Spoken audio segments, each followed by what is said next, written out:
Todos trazemos dúvidas sobre a nossa existência espiritual, sobre as nossas questões pessoais, os nossos problemas. Mas nem sempre as pessoas encontram as respostas às suas perguntas. O Espiritismo é a fonte de muitas das respostas que a vida nos pede. Começa agora mais uma edição do programa A Vida em Foco e você é o nosso convidado. Acompanhe as reflexões de hoje.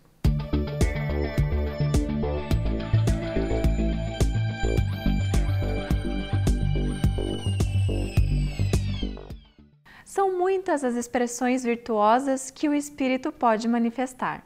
Todas elas são características do estado evolutivo do ser. Há algumas com as quais já podemos conviver mesmo em estado mais primário de suas manifestações. Algumas virtudes têm no planeta Terra campo próprio para manifestar-se. O maior exemplo é a compaixão. Como a sua presença pode ser sentida entre nós? De que forma ela pode auxiliar a minorar a dor dos que sofrem? A compaixão traz consigo outras expressões superiores? Quais são elas? As respostas estão na entrevista de hoje, trazidas por Dineu de Paula, quando abordará o tema compaixão. A Vida em Foco traz também curiosidades, crônica, o Espiritismo esclarece e fechando o nosso encontro de hoje, mais reflexões sobre a doutrina espírita e os ensinamentos de Jesus. Você é o nosso convidado. Fique conosco. Confira agora a crônica da semana. Quando ouço um comercial ou vejo uma propaganda de um produto ou serviço cujo convencimento para aquisição é baseado no slogan "Você merece", logo penso, provavelmente eu não preciso. Vivemos imersos em uma sociedade na qual é preciso ter. É mais importante ter do que ser. Ou pelo menos é isso que tentam nos vender. Induzem-nos a pensar que não seremos felizes se não tivermos uma bela casa e um carro do ano, se não frequentarmos os melhores restaurantes da cidade, se não viajarmos pelo menos 2 vezes ao ano para o exterior. Então, cultivar fortes laços afetivos em relações sinceras e colaborativas, formar famílias harmônicas, buscar a conexão com Deus, praticar a caridade, parecem condutas sem valor. As pessoas se lançam a trabalhar de forma desequilibrada em busca do ganho material, pensando em suprir carências inexistentes, esquecendo-se que o essencial é invisível aos olhos, segundo o que nos alertou o pensador francês em sua obra O Pequeno Príncipe. Então, aqueles que não conseguem ter se frustram e não raras vezes casamentos são desfeitos, pais e filhos rompem relações, amizades são relegadas. Mas com estes efeitos, os grandes vendedores não estão preocupados. Isso acontece porque deixamos escapar valiosos ensinamentos, como aquele de o Espiritismo na sua expressão mais simples, pois, em verdade, a vida espiritual é a vida normal do espírito, é eterna. A vida corporal é transitória e passageira, não passa de um instante na eternidade.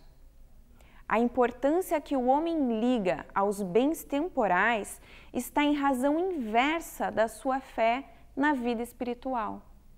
É a dúvida quanto ao futuro que o leva a procurar suas alegrias neste mundo, satisfazendo as suas paixões, ainda que à custa de seu próximo. É valiosa a lição de O Livro dos Espíritos, nos asseverando que o mais rico é aquele que tem menos necessidades.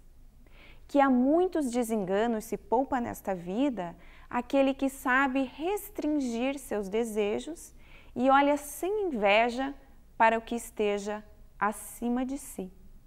Confira agora o quadro de entrevista com o tema Compaixão.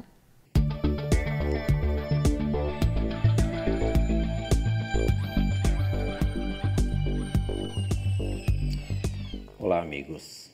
É um prazer, mais uma vez, estarmos juntos através do programa Vida em Foco. Hoje Com imensa alegria, recebemos mais uma vez aqui Dr. Dineu de Paula, magistrado espírita, que vai falar sobre o tema compaixão. Dineu, o que é compaixão?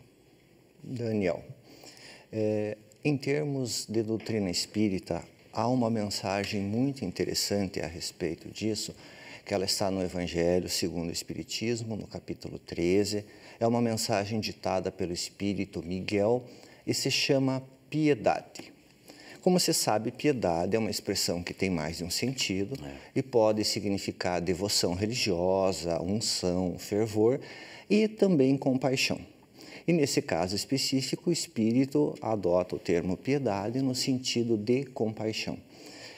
E ali ele diz que a piedade ou a compaixão é uma virtude melancólica porque ela nasce ao lado da dor e da desolação.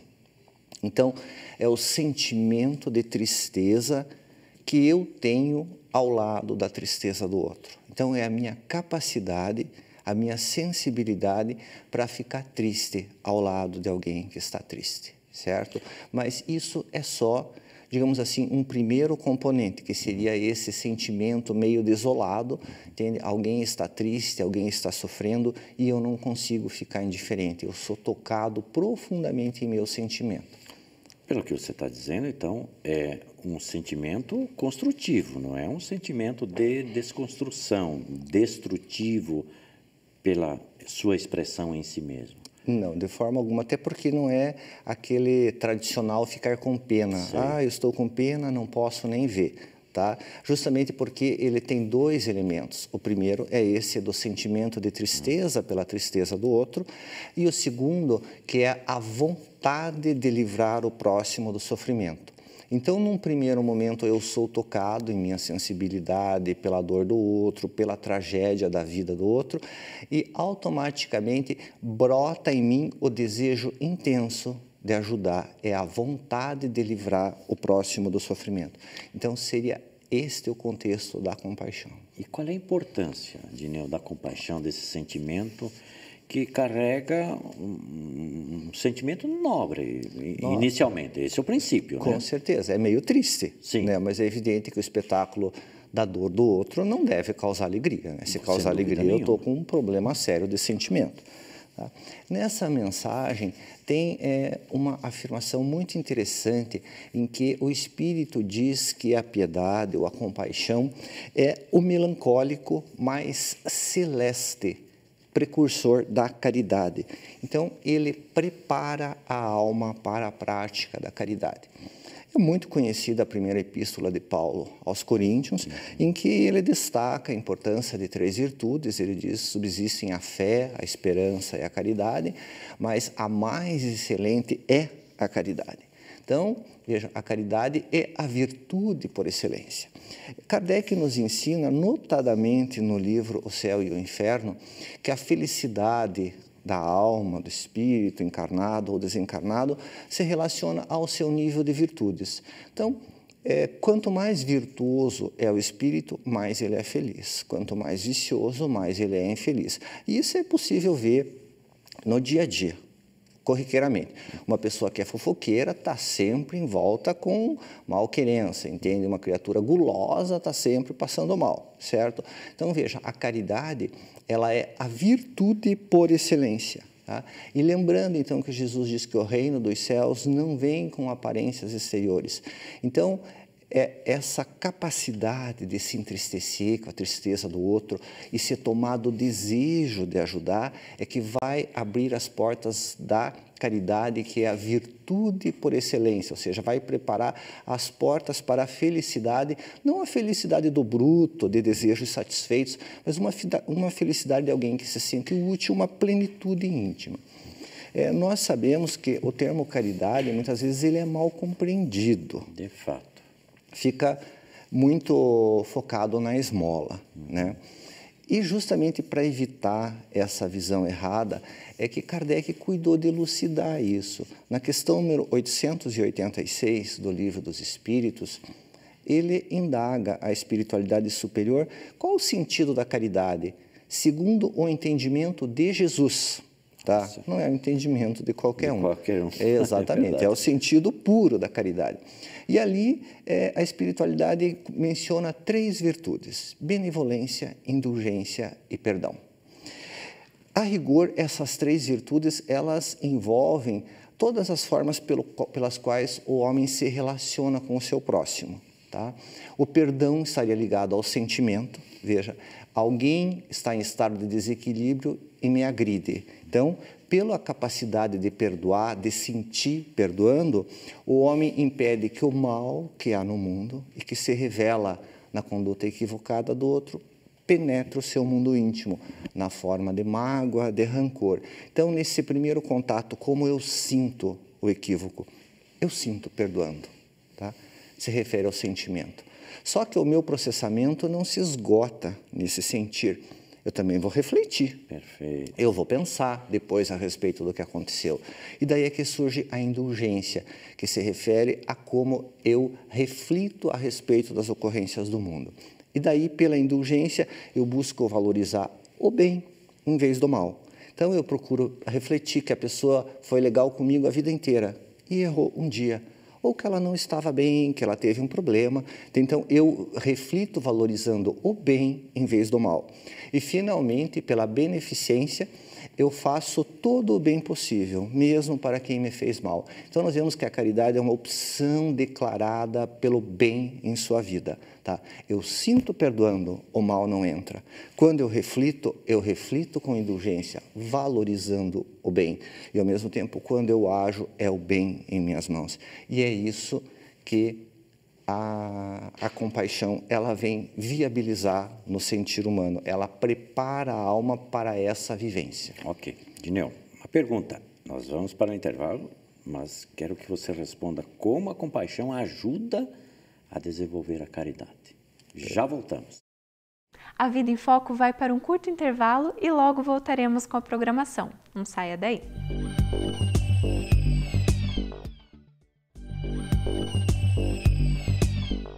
Estamos de volta com a Vida em Foco. Retornamos com a segunda parte da entrevista de hoje e o tema é compaixão. Acompanhe. Ok, estamos de volta. Dineu, como a compaixão ajuda a desenvolver a caridade? Ok. Então, tendo em mente que a caridade é a vivência do bem, mesmo com quem se equivoca, mesmo com quem erra, é uma opção minha. A minha vida é regida pelo bem. Tá? A partir do momento em que, pela compaixão, eu fico triste pela tristeza do outro, inclusive pelo remorso do outro, pelo remoque, eu não quero que as pessoas se sintam mal. Então, a felicidade do outro está na minha meta. Eu não consigo ser feliz sozinho. Se o outro está triste, entende?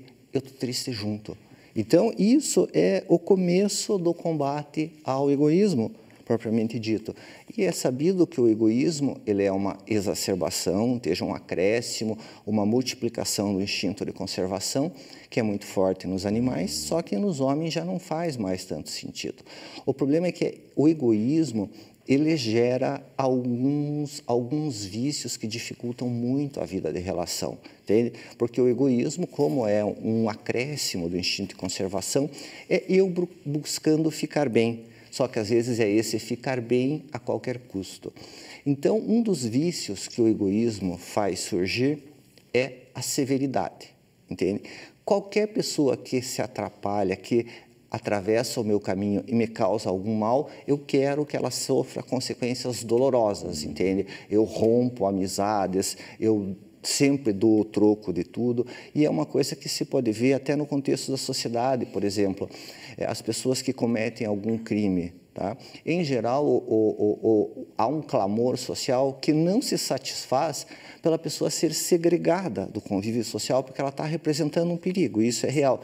É preciso que ela sofra, entende? É preciso que seja tratada de uma forma indigna. Ou em algumas sociedades, às vezes, até a pena capital, né? Para saciar esse ânimo que as criaturas têm de ver a punição, né? Sim, normalmente quando surgem escândalos de corrupção, alguma coisa, as pessoas bradam por pena de morte, por prisão perpétua. O que é isso, senão a severidade? Como a criatura me atrapalhou, o meu bem-estar, a minha vida tranquila, eu quero que ela sofra, entende? é a severidade, é o egoísmo falando.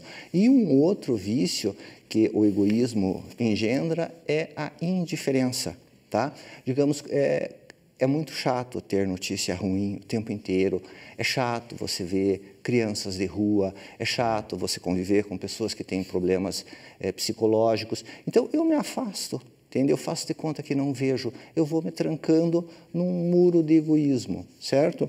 E veja, então, quando eu principio a viver a compaixão, que a dor do outro me atinge, eu começo a vencer o egoísmo em mim, eu começo a desejar que o outro seja feliz, eu começo, inclusive, a pensar em meios para que o outro se recupere, para que o outro se melhore e supere aquela dificuldade que ele tem.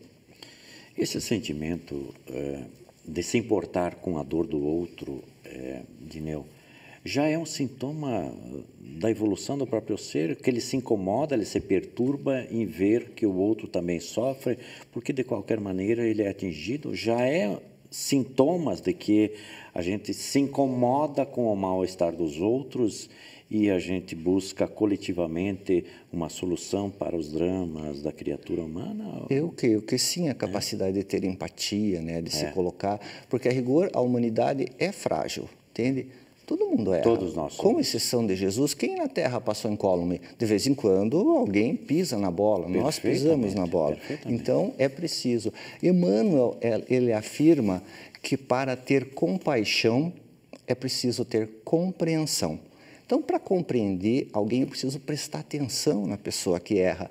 Eu preciso me aproximar mental e emocionalmente, entendeu? Eu ter essa coragem de partilhar a experiência do meu semelhante, eu me fazer irmão dele. Você falou de caridade, citou a expressão que é uma máxima da doutrina espírita, que fora da caridade não há salvação, na expressão de Paulo de Tarso. Como a compaixão, já que ela é indutora da própria caridade, como é que a compaixão pode melhorar a vida? A vida aqui entendido no sentido macro mesmo, não só a vida individual, como a expressão da vida nas suas mais diferentes formas. Como é que a compaixão melhora a vida, Adineu? Sendo uma virtude, ela deve trazer felicidade, evidentemente. Não, repito, a felicidade do bruto, entende? Sim. Todos os desejos satisfeitos, tudo para mim e nada para o outro. Eu creio que, em termos individuais, primeiro que ela fornece uma perspectiva mais realista, entende? Quem fica muito autocentrado, pensando na sua vida, acha que os seus problemas são imensos. Se dispõe a prestar um pouquinho de atenção no que acontece na vida dos outros, chega à conclusão de que é abençoado. Começa a contar as bênçãos e para de reclamar, entende? E só o fato de parar de reclamar já é algo muito bom, entende? Parar de se sentir um coitado e entender que os problemas fazem parte da dinâmica da vida, entende? Até entrar num contexto de aceitar ajuda, prestar ajuda, isso é um desenvolvimento psíquico relevante, tá? Eu começo a desenvolver a fraternidade, ou seja, eu começo a partilhar mais, porque o ser humano, ele é gregário por natureza. Então, se você se afasta muito, você acaba se embrutecendo, tendo problemas de depressão. É preciso partilhar, é preciso participar. Isso realmente enriquece. Então, e tendo em mente que o egoísmo, a espiritualidade ensina que é a raiz de todos os vícios e de todos os males. A partir do momento em que eu começo a sair do meu casulo, em que eu me permito chegar perto dos outros, em que eu me permito partilhar, inclusive, a dor do outro, eu começo a diminuir o egoísmo em mim e, automaticamente, todos os meus vícios, todos os meus problemas morais, eles começam a ficar mais simples, de mais simples resolução. Então, é uma medida inteligente de tomar para gerir a própria vida. E agora, em termos coletivos, veja, a partir do momento em que as pessoas se suavizam, tá? No sentido genérico, começam a se tratar melhor, a buscar dar uma oportunidade para quem erra, que cessa esse tudo a ferro e fogo e começa a ter um sentimento de fraternidade, evidentemente que a vida social deve melhorar, porque se uns têm horrores e os outros não têm nada, a vida vira uma guerra. É verdade. Muito obrigado, Dineu, pela sua presença aqui conosco, né? Mais uma vez. Fique conosco. O programa Vida em Foco continua. Acompanhe agora o quadro O Espiritismo Esclarece. A telespectadora Fátima pergunta ao programa Vida em Foco: por que os pais, especialmente as mães, sentem uma tristeza enorme, chegando a deprimirem-se quando os filhos vão embora de casa? Alguns chamam isso de síndrome do ninho vazio, que pode levar algumas pessoas ao suicídio. Como evitar? Prezada Fátima, muito obrigado pela sua pergunta. Ela é muito importante. Segundo algumas estatísticas, a depressão hoje atinge cerca de 400 milhões de indivíduos no mundo todo. O Brasil, de acordo com a Organização Mundial de Saúde, OMS, é o país que concentra o maior número de episódios de depressão no mundo todo. Outro dado: conforme alguns levantamentos, cerca de 26 pessoas se suicidam por dia no Brasil. 95% delas têm histórico de doença psiquiátrica. De acordo ainda com a OMS, é possível prevenirmos 90% dos suicídios se houver condições para ofertar ajuda. A sua pergunta, Fátima, nos dá a oportunidade de oferecer ajuda através deste programa. Vejamos. A poetisa curitibana Alice Ruiz, inspirada, escreveu o seguinte verso: depois que um corpo comporta outro corpo, não suporta mais o pouco.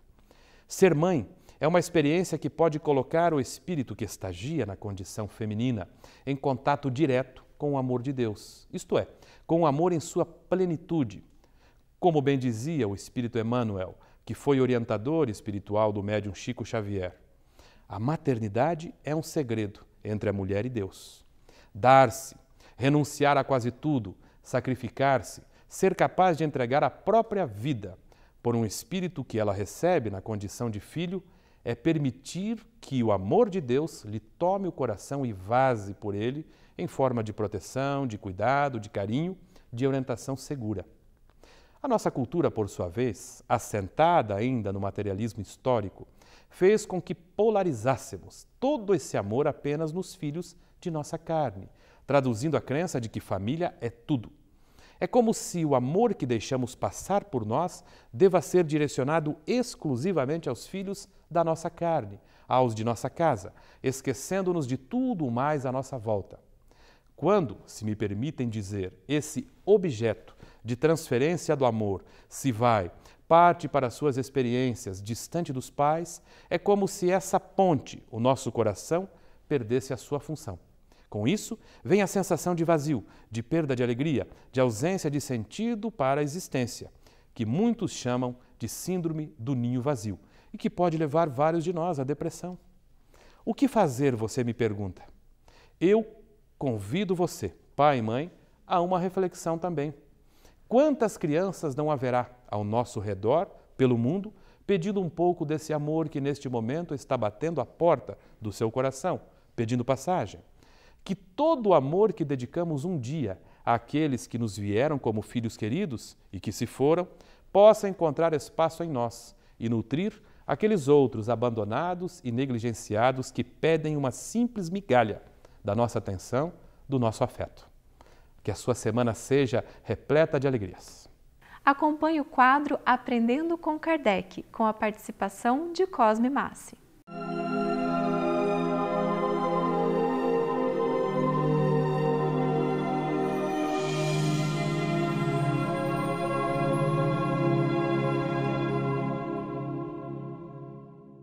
Olá, Aprendendo com Kardec. Arrependimento, expiação e reparação. Somos espíritos imperfeitos, portanto, sujeitos à prática do mal. Ainda cultivamos o desejo do mal, pensamentos no mal, que nos levam a atitudes equivocadas, à prática do mal. Mas a justiça divina se faz sempre. Cada mal que houvermos praticado, teremos que responder por eles, teremos que prestar contas a Deus de todas as nossas condutas, de todas as nossas atitudes. Desta forma, é muito importante saber o que devemos fazer quando houvermos praticado o mal, quando escolhermos o caminho do mal, quando agirmos no erro, de que maneira devemos proceder assim que tomarmos consciência do mal que houvermos praticado. Vejamos como Allan Kardec nos ajuda a entender todo esse processo da justiça divina ante o mal praticado pelos homens. Allan Kardec nos diz na obra O Céu e o Inferno: o arrependimento é o primeiro passo para o aperfeiçoamento. Mas sozinho não basta, é preciso ainda a expiação e a reparação. Arrependimento, quando tomamos consciência do mal que houvermos praticado. Sofreremos então as consequências deste mal no processo expiatório, para depois começarmos a reparação deste mal que houvermos praticado. A maioria das doutrinas religiosas sempre se preocuparam com o arrependimento e com a expiação, mas o Espiritismo coloca a importância da reparação para que possamos ficar quites com a providência divina. Diz ainda Allan Kardec: arrependimento, expiação e reparação são as três condições necessárias para apagar os traços de uma falta e suas consequências. Se quisermos fazer com que o processo expiatório do mal que houvermos praticado seja o menos doloroso possível, que ele ocorra num tempo muito curto, é fundamental que passemos rapidamente para a reparação do mal praticado, buscando reconstruir o caminho, mudar aqueles elementos ruins que houvermos praticado, alterando as causas do mal que praticamos, para que a expiação seja rápida e o processo de reparação transforme o mal praticado num bem que nós estejamos realizando, para que a justiça divina leve em consideração e desta forma possamos nos considerar quites com a nossa consciência com a justiça divina. Arrependimento, expiação e reparação, como diz Kardec, são as três condições necessárias para que apaguemos definitivamente todo o mal que houvermos praticado e todas as suas consequências. Só assim estaremos quites com a nossa consciência, estaremos quites com Deus e aí poderemos prosseguir em direção ao caminho que nos compete, progredindo sempre, buscando o aperfeiçoamento constante.